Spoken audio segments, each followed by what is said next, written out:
আমি সকলোৱে জানো 2024 যিটো মোদীৰ শপত গ্ৰহণ আছিলে যোৱাকালি হৈ গৈছে আৰু যোৱাকালি 30 জন কেবিনেট মিনিষ্টাৰ শপত গ্ৰহণ লৈছে। ইয়াৰ ভিতৰত যদি নৰেন্দ্ৰ মোদী ডাঙৰীয়া তেখেতে প্ৰাইম মিনিষ্টাৰে হ'ব, তাৰপিছত অমিত শ্বাহ আছে তেখেতে গৃহ মিনিষ্টাৰ আছিলে, গৃহমন্ত্ৰী ৰাজনাথ সিং তেখেত প্ৰতিৰক্ষা মন্ত্ৰী আছিলে।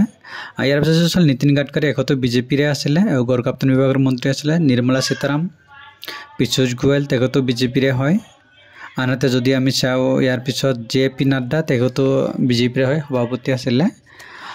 ইয়াৰ পিছত যদি আমি চাওঁ শিৱৰাজ সিং চৌহান এখেতো বিজেপিৰে হয়। ইয়াৰ পিছত জয়শংকৰ প্ৰসাদ এখেতো বিজেপিৰে হয়, এও যোৱাকালি শপত গ্ৰহণ লৈছে।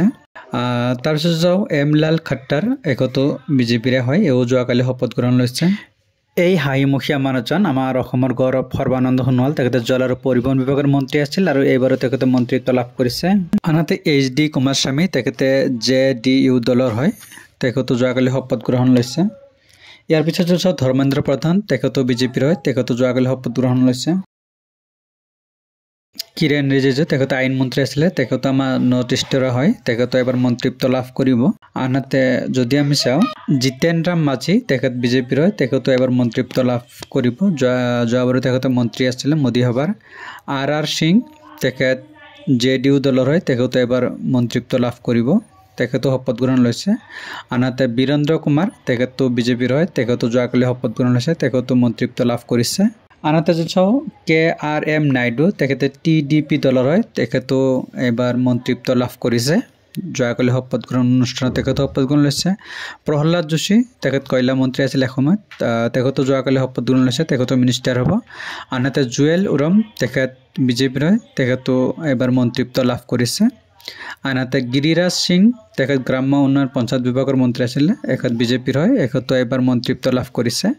আনহাতে অশ্বিনী বৈষ্ণৱ তেখেতে ৰেল আৰু যাতায়াত বিভাগৰ মন্ত্ৰী আছিলে, এখেতো বিজেপিৰে হয়।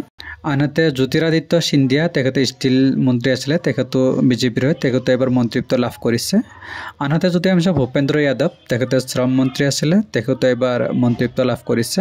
আনহাতে যদি আমি চাওঁ গজেন্দ্ৰ সিং শেখাৱত তেখেতে জলশক্তি বিভাগৰ মন্ত্ৰী আছিলে, তেখেতো এবাৰ মন্ত্ৰীত্ব লাভ কৰিছে। আনহাতে অন্নপূৰ্ণা দেৱী এখেতে মহিলা আৰু শিশু কল্যাণ বিভাগৰ মন্ত্ৰী হোৱাৰ সম্ভাৱনা আছে, এখেতো বিজেপিৰ হয়, এখেত নতুনকৈ হয় এইবাৰ।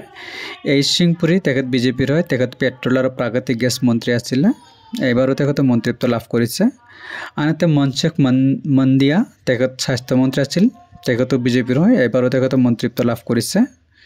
আনহাতে G কিষাণ ৰেড্ডী তেখেত পৰ্যটক মন্ত্ৰী আছিলে, তেখেতো এবাৰ বিজেপিৰে হয়, তেখেতো মন্ত্ৰীত্ব লাভ কৰিছে। আনহাতে চিৰাজ পাছোৱান তেখেত LJP দলৰ হয়, তেখেতো মন্ত্ৰীত্ব লাভ কৰিছে এইবাৰ। আনহাতে CR পাটিল তেখেতো বিজেপিৰ হয়, তেখেতো মন্ত্ৰীত্ব লাভ কৰিছে এইবাৰ। এতিয়া কথা হ'ল আমাৰ অসমৰ দুজন মাত্ৰ মন্ত্ৰীত্ব লাভ কৰিছে, এজন হ'ল সৰ্বানন্দ সোণোৱাল তেখেত কেবিনেট মিনিষ্টাৰ, আন এজন ৰাজ্যিক মিনিষ্টাৰ তেখেত হ'ল পবিত্ৰ মাৰ্ঘেৰিটা।